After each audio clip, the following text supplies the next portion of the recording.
Ensemble Boréal, c'est un ensemble qui a pour projet en fait, de retravailler la musique ancienne un peu autrement, en prenant appui sur tout le travail de renouveau, de résurrection du répertoire qui a eu lieu depuis le début des années 80, et en disant, nous, en fait, on est un peu les enfants de ces innovateurs-là, mais si on continue cette tradition, qui est très intéressante, on s'académise à notre tour. Or, toute la volonté des baroqueux, je pense que c'était effectivement de découvrir, d'explorer autrement. Donc moi, j'ai essayé d'apporter un autre regard à ce travail de redécouverte en disant, comme c'est une musique extrêmement figurative, narrative, etc., j'aimerais bien travailler sur la mise en scène de la musique, sur effectivement la possibilité de lui donner une autre forme et donc de faire de la musique qui peut être installée dans un lieu, de la musique déambulatoire, en fait travailler beaucoup en fonction d'un contexte.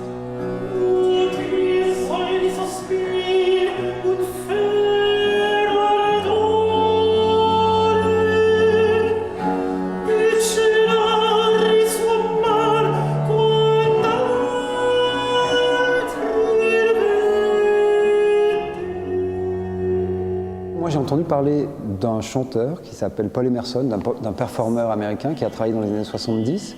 C'est un des premiers baroqueux, mais qui a complètement disparu. En fait, il n'a pas resté dans l'histoire.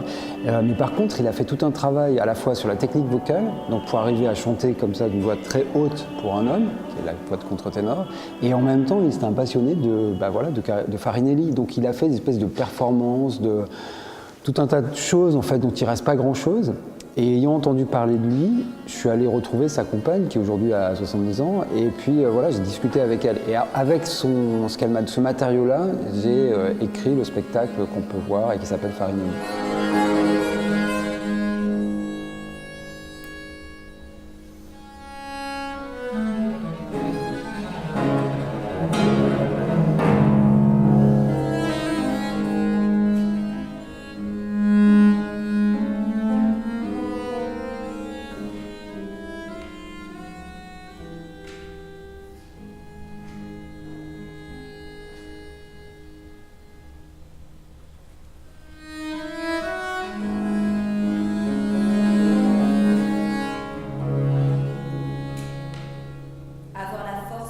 Le début du processus, moi j'ai beaucoup travaillé avec Pierre-Alain sur ses premiers jets en fait, d'écriture et de réécriture de l'entretien, parce qu'on a longtemps cherché le style, la patte qu'on voulait donner au spectacle.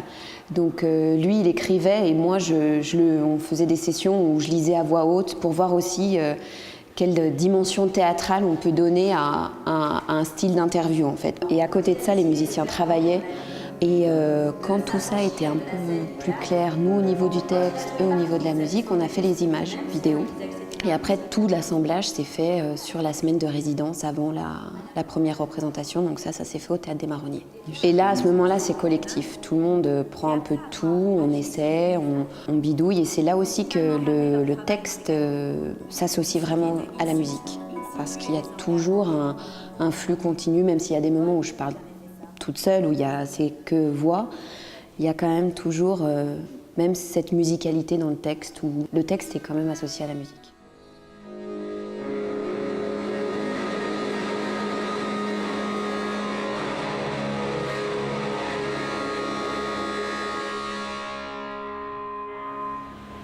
Je n'aurai plus ses lèvres sur les miennes, plus ses mains sur mes hanches, plus ses mots à mes oreilles, plus son regard dans mes yeux. Finalement, personne n'a entendu un castrat aujourd'hui, c'est pas possible. Bon, pas vraiment.